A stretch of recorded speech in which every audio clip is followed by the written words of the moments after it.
Ukrainian President Zelensky was speaking in London after a two-day conference in which he was speaking to European leaders, trying to get more support after not gaining any more support from the United States, and in fact being apparently thrown out of the White House after that horrible press conference in which Donald Trump and J.D. Vance basically said that Zelensky wasn't grateful enough for everything the United States has done, tried to secure a deal for mineral rights inside Ukraine, and basically said, give us everything we want now, and then we'll talk about what more aid and more assistance we can give you later for your security.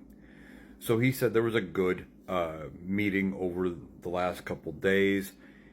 He expects other countries to be announcing their own initiatives, their own responses from this, and speaking on their own behalf here soon in the coming days.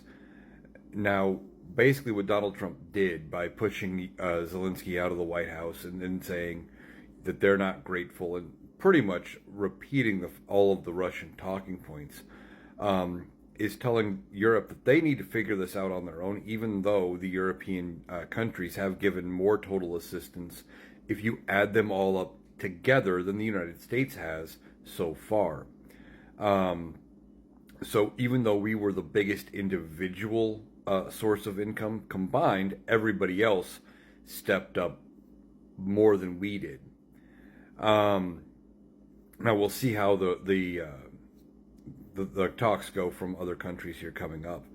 For their part, Russia has said basically they won't accept any kind of a ceasefire or peace deal.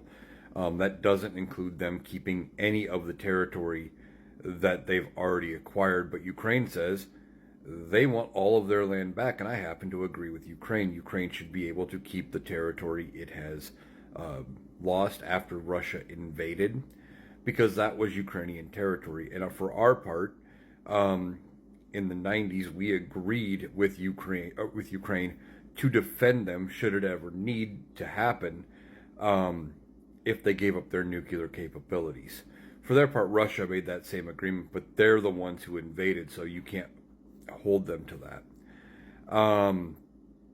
So we'll see what comes out of this. All this did for Donald Trump was make America weaker on the world stage, told the rest of Europe that they have to figure things out on their own.